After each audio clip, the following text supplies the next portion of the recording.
Hey, what's going on with all my money motivated stars?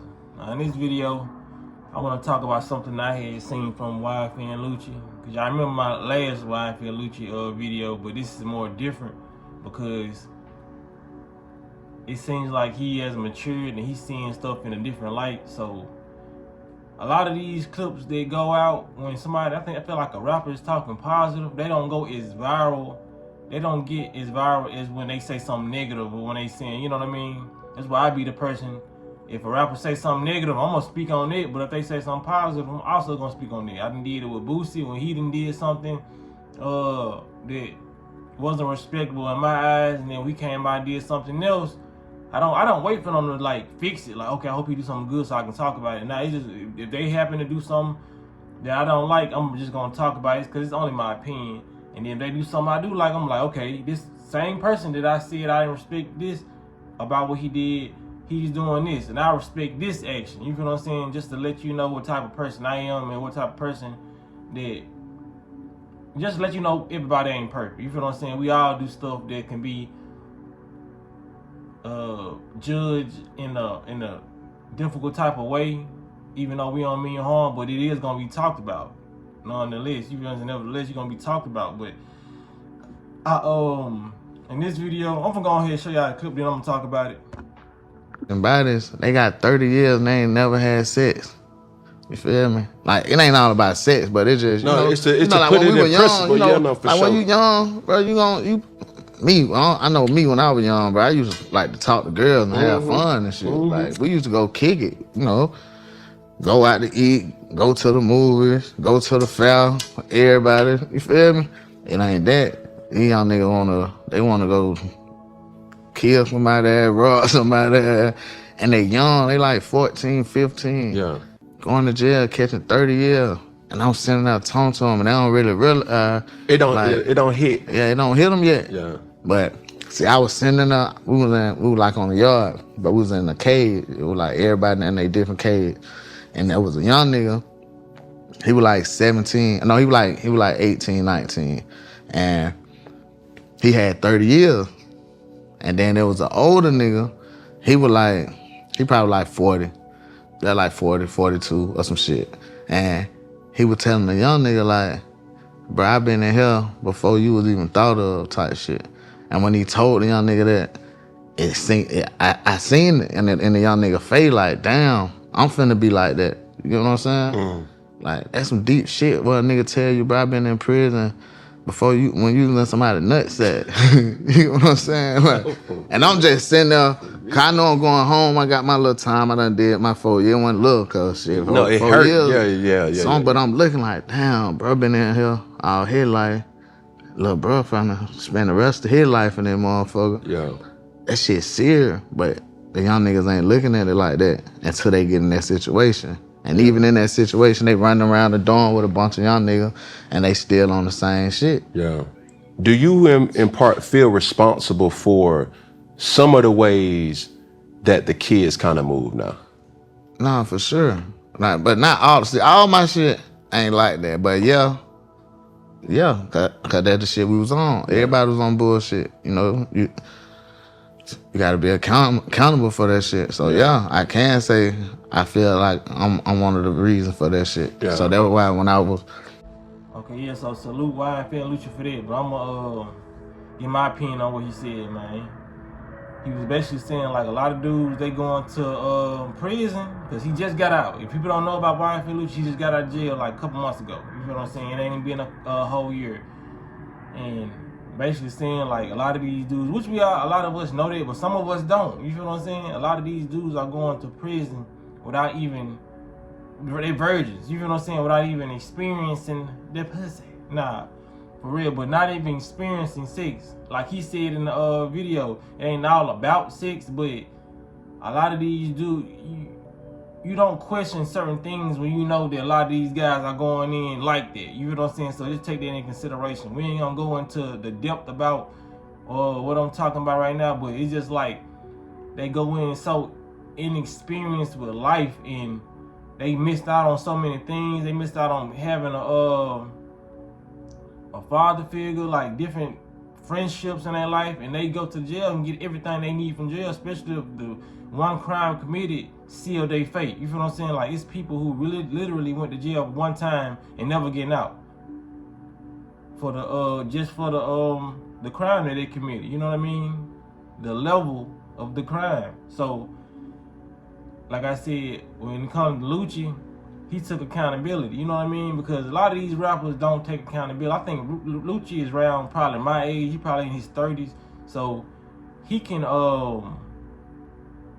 sit back and assess a lot of different things than NBA Youngboy or a rapper who's very, very young, who's still like not processing everything, and they haven't really seen the damage that they've done. Even though NBA Youngboy has seen the damage, he even said it in the interview. He said a lot of that stuff was demonic, but Ryan Lucci is over here taking accountability and saying, "Yeah, I did have a part to play in it." You can tell you can tell when somebody's just admitting to something because they know they can't get out of it. But from his response, you can tell he was like, "Man, yeah, I did." You feel what I'm saying? Because you can tell when somebody's thinking about something. You feel what I'm saying? And they really processing it. He was processing that answer like, "Yeah, it ain't no doubt about it. I can't say I didn't." You feel what I'm saying? Because I love it when rappers do this, just like when Meek Mill came out and said they pay us to talk about more violence and gangster stuff. You know what I'm saying? You know what I mean? Even though these people may do questionable things, they still push that to the forefront. Some of them saying like, "Bro, we rapping about this stuff because we get paid for it." You know what I mean? A lot of us have lived their life, but we realize the damage it has done on the community. Because like years ago, I couldn't get nobody to believe that Chief Keef raised the murder rate around the U.S. Bro, it's been stuff been going on in Memphis, bro. It's been killing in Memphis. Yes, a lot of stuff going on, a lot of places, a lot of every time, everywhere. But when it comes down to rappers, these rappers have influence. Chief Keef has had the biggest influence. People say NBA Youngboy right now. Even when it comes to NBA Youngboy, I feel like it's gonna be a minute till I see a rapper who had the influence of a Chief Keef. Chief Keef had I feel like he was the biggest rapper of all time, for real. You know what I mean? And a lot of people may disagree, but I'm not saying he was the most lyrical and most talented. Separate the feelings from that. He had a lot of people growing out dreads. A lot of people got their names from Chief Keef. You know what I'm saying? Like, I don't even know, like, when it comes to Glorilla, she said, you know what I'm saying, listen to Chief Keef was her favorite rapper. I think Memphis rapper Big 30. I don't know if he actually got that name. I know it's a gun, but I've noticed when a lot of the rappers from Chicago was rapping, they rapped about the 30s. You know what I mean? You ain't really hit too many people in Memphis rapping about total 30s. It was like, in Memphis, it's like 40 or 45. You feel what I'm saying? Or Chopper. It wasn't things. So I saw a lot of the Chicago influence in Memphis. And you lying if you say you really got to be attached to the streets to really see that. You feel what I'm saying? And that was in my younger years too. You know, I think Chief Keef came out like 2012, so I was like 19, 20. So I was in the mix of seeing everything transform.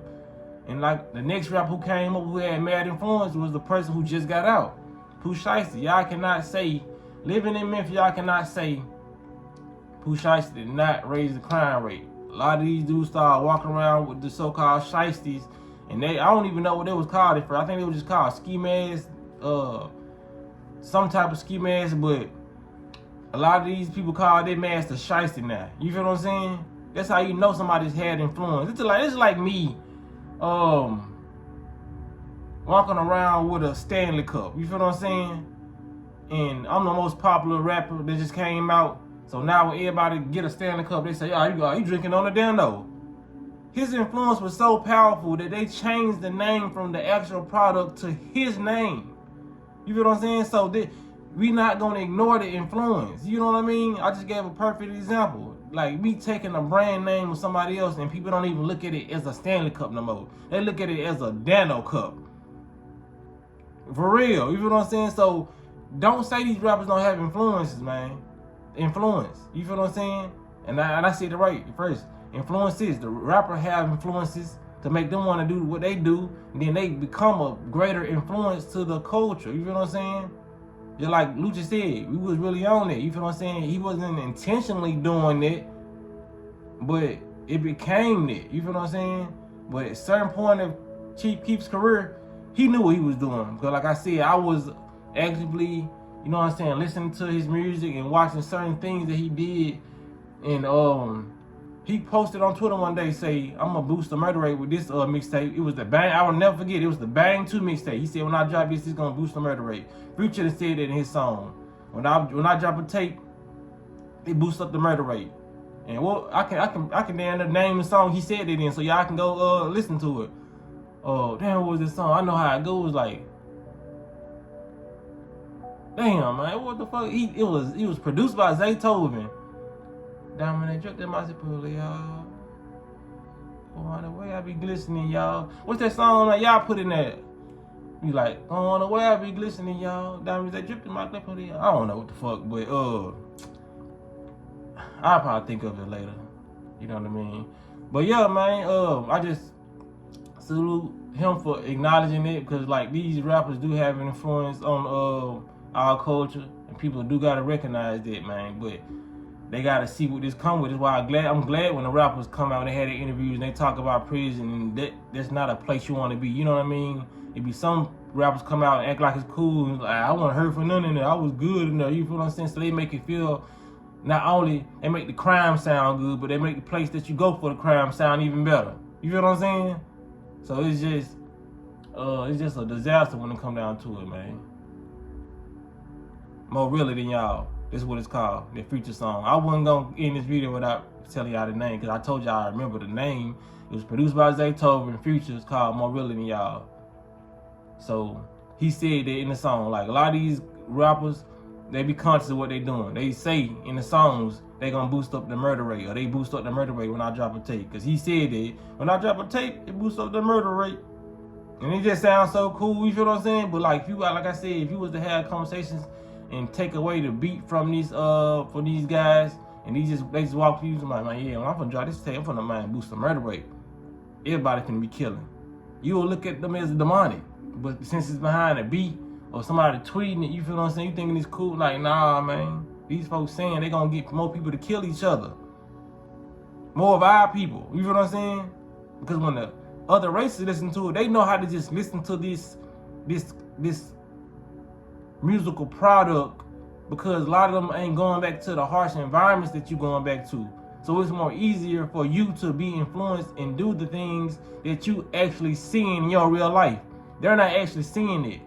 You're just painting a picture for them to imagine, and they go to the concerts and dance and all, and after they go home, they live their regular lives without all the violence. You feel what I'm saying? Not saying that other races don't go through stuff, but majority of this music is for black people to kill each other. You feel what I'm saying? That's why it's being promoted and pushed. So that's all I want to say in this video, man. Y'all make sure y'all hit the like button, hit the notification bell so you be notified when I drop a video, and y'all be blessed on walking that smoke. I've been in prison with some of the most meanest, toughest, ruthless people, bro. Killers. All say the same thing. This shit is whack. This ain't it, man. Young blood, get your life together, man. Go to school. But when you on the street, you hearing the music. Yeah. Yo, drill list, kill list. Those people haven't stood up in front of a judge and got sentenced and had to stand on that. They haven't went through that process yet. They've been catching W's. They've been spinning blocks and whatever. But when they catch up to them and they sit in the courtroom like I had to, and you look over your shoulder and none of the homies is there. None of them hoes you fucking on, none of that. The label, nobody. It's either your mother or your grandmother crying, looking at you like sad, and you feel fucked up because you know you let them down. And then when they sentence you and that shit hit your chest like a fucking truck and you feel dead, you feel lifeless. That's when shit get real. Yeah, I cried, nigga, like a baby.